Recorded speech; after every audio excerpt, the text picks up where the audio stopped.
Hi, I'm Layla, 3 weeks from finishing my psychology degree at State, and I'm running on coffee and determination. 4 years of pulling double shifts at the diner while maintaining a 3.8 GPA, and I'm finally seeing the finish line. You still working on that stupid paper? My father's voice boomed from the doorway of my tiny bedroom. The smell of whiskey hit me before he did. It's my thesis, Dad. The final requirement before graduation. Waste of time. Could have been earning real money instead of playing student all these years. I didn't look up from my laptop. Engaging only made it worse. My fingers kept typing, racing to finish the section before my shift started. Professor Martinez thinks it has potential for publication. I shouldn't have said it. Mentioning my advisor always triggered him. That Mexican telling you you're special? Filling your head with garbage while I pay the bills? She's Puerto Rican and I pay my own tuition. My scholarship covers my roof, my electricity, my food. Each "my" got louder. My phone buzzed. Rachel texting. Library study session still on for 7? My best friend since freshman year had been my lifeline through every crisis. She never understood why I still lived at home. The answer was simple. Emma, my 16-year-old sister, who sat quietly downstairs doing homework. I need to finish this section before I meet Rachel. I tried to sound calm. Always running off. Think you're better than us now? I saved my document to both the cloud and my flash drive, a habit from having lost work before. I'll be home by 11. 11? Your sister does chores till 9 every night while you play college, girl. Emma doesn't mind. Don't tell me what she minds. He grabbed my backpack, dumping its contents on the floor. Dad, stop! I have to go! That's when he saw it. The acceptance letter from the graduate program. I'd hidden it for weeks. More school? More money? He snatched my laptop. You think I'll keep supporting this? I earned a full ride. It won't cost you anything. 4 years I've waited for you to grow up. 4 years of just until graduation, Dad. And now more? I reached for my computer. Please, my thesis is due Monday. It happened so fast. The laptop swinging, the corner hitting my temple, the screen cracking against my skull before it crashed to the floor. Parasites don't earn degrees, he roared as blood trickled down my face. I clutched my head, stunned silent. Clean yourself up, and that mess. He kicked the broken laptop, stepping over it as he left. Downstairs, I heard Emma's quiet voice. Is Layla okay? Mind your business. Through blurred vision, I stared at my shattered thesis. 4 years of work. My future. Destroyed with the same casual cruelty he'd always shown. Blood dripped onto my acceptance letter as I realized I couldn't do this anymore. Not for one more day. This cycle ended now. I grabbed what was left of my laptop, some clothes, and my backup flash drive with shaking hands. My phone buzzed again. Where are you? Already at the library? I texted Rachel back. Coming. Need help. 20 minutes later, I sat on Rachel's bathroom counter while she cleaned my temple. Jesus, Layla. We need to go to the hospital. You might need stitches. No hospitals. Can't afford it. I winced. And he'd somehow make it worse. This is assault. We should call the cops. And say what? That my dad hit me with my laptop? They'll tell me to move out. Tears came. My thesis was on that computer, Rach. The backup is from 2 weeks ago. Take photos first. Document everything. She started taking pictures. This isn't just about your thesis anymore. Next morning, Professor Martinez called. Layla, you missed our meeting. Everything okay? I broke down, telling her everything. Come to my office, now. Later, I sat across from her, face swollen. I have a copy of your last submission from our system. It's not your final draft, but it's something. She pushed tissues toward me. And you're staying in campus emergency housing until graduation. What about Emma? One step at a time. First, let's get you graduated. While she worked on paperwork, my phone rang. Hello? Layla, it's your Uncle Tom, my father's brother. Hadn't seen him in years. How did you get my number? Emma called me, said you might need help. That afternoon, I met Uncle Tom off campus. You've got his nose, he said sadly. But your mother's eyes? I don't need reminiscing, Uncle Tom. I need to graduate despite having no computer, no place, and a busted head. He slid a folder across the table. Open it. Inside were bank statements, loan disbursements, financial aid records. What is this? I work in banking. Did some digging after Emma called. Your father has been depositing your financial aid refund checks into his account for 4 years. Over $20,000. My stomach dropped. That's impossible. I never received refunds. Because he changed your address with financial aid, used your SSN to authorize direct deposits. He stole my money while calling me a parasite? My brother has been failing for years. His business is drowning in debt. He lost the family construction company our father built with bad investments and drinking. I thought of all the times I'd gone hungry so Emma could eat. I want him to pay for this. All of it. You'll need evidence. A plan. Uncle Tom handed me a business card. My friend's a lawyer, and I've got a spare laptop for you. By week's end, I had a team. Rachel had moved my things in. Professor Martinez arranged a thesis extension. Uncle Tom connected me with a lawyer, and Emma was gathering evidence from home. We're not just getting you graduated, Rachel said as we taped documentation to her wall. We're going to bury him. You've reached Layla. I can't come to the phone right now. I hung up as my father's call went to voicemail for the 3rd time. Rachel gave me a thumbs up from across the room. Think he's buying it? She was helping me organize evidence on her laptop. He'll call Emma next. She knows what to say. Right on cue, my phone lit up with a text from Emma. He called, told him you dropped out. He laughed. Perfect. I felt sick but satisfied. Now we wait.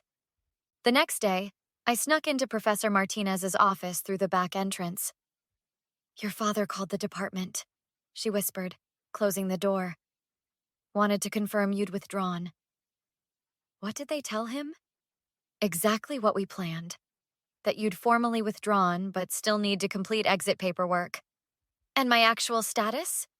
Still enrolled, working with an extension due to personal emergency. Your new thesis draft is impressive, by the way. I smiled for the first time in days.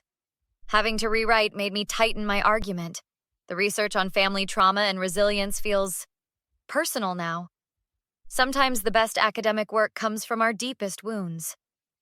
Later that week, I met Uncle Tom at a coffee shop across town. You're sure this is what you want? He slid a manila envelope across the table. Once we file these documents, there's no going back. Did he ever apologize to you? After stealing from your business? Uncle Tom's eyes darkened. Called me weak. Said a real man would have done the same. Then, yes, I'm sure. Inside the envelope, police reports detailing financial fraud, screenshots of my bank records, and photos of my injuries, both recent and old ones Rachel had documented over the years. Your friend at the financial aid office came through, Uncle Tom said. We've got the forged documents with his signature. That night, I got a text from Emma. Found his account books in the garage, taking pictures now. Be careful, I texted back. Not worth it if he catches you. Already done. He's passed out. Also found letters from the bank. Business loan default notices. 2 days later, I was dressed in a diner uniform borrowed from a classmate when my father's truck pulled into the gas station where I was pretending to get coffee. Layla. He looked surprised, then smug. Heard you finally quit that college nonsense. I stared at the ground, channeling defeat. You were right. Waste of time. Working at the diner now? See, that's honest work. Just trying to pay rent at Rachel's? When you're done playing independent, your room's still there. Someone needs to help with Emma. Maybe. Thanks. The words tasted like poison. Graduation's this weekend, isn't it?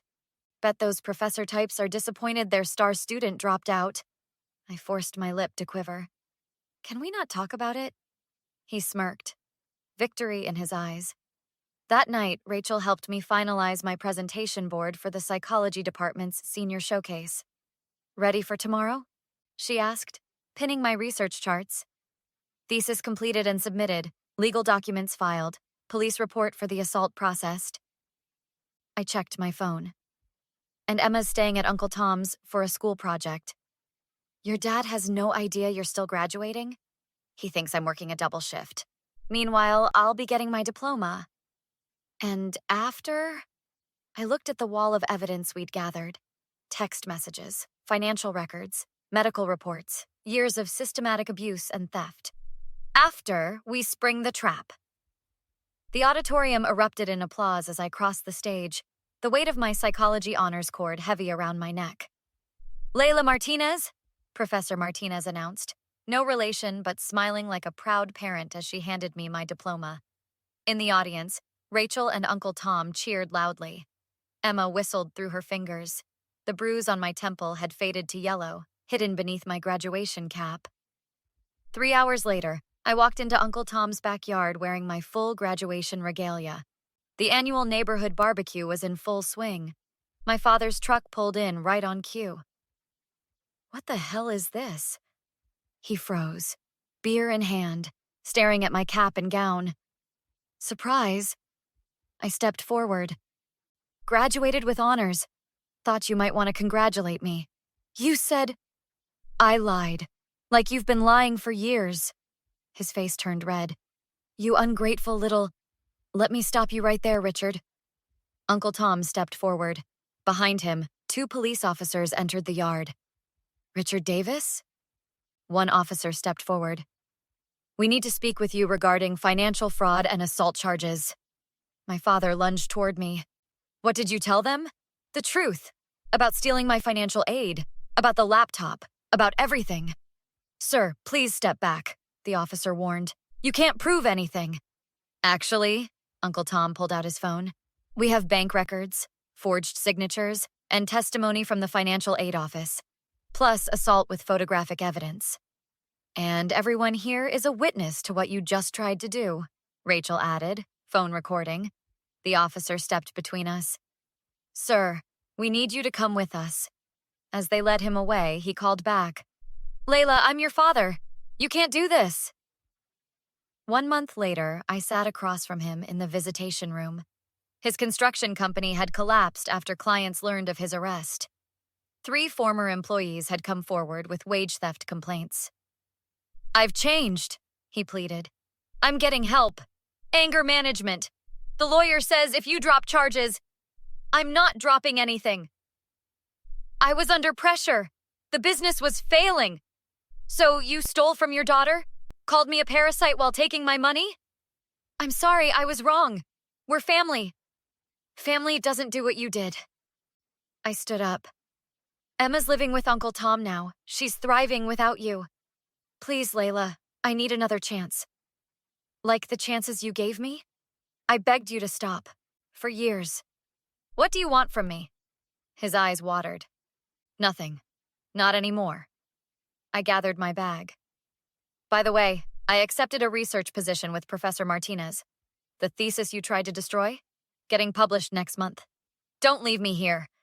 Parasites don't deserve freedom, I said, using his own words against him. 6 months later, I stood in my new office at the University Research Center. A framed copy of my published thesis hung on the wall. My phone buzzed with a text from Emma about her college applications. Ready for lunch? Rachel popped her head in. Absolutely. I grabbed my coat. Uncle Tom and Emma meeting us there? Already grabbed a table. As we walked across campus, a student stopped me. Dr. Davis, your paper changed my life. I smiled. It's what saved mine. So what would you have done in Layla's position? Was publicly humiliating her father at the neighborhood barbecue a justified part of her revenge? Or did she cross an ethical line?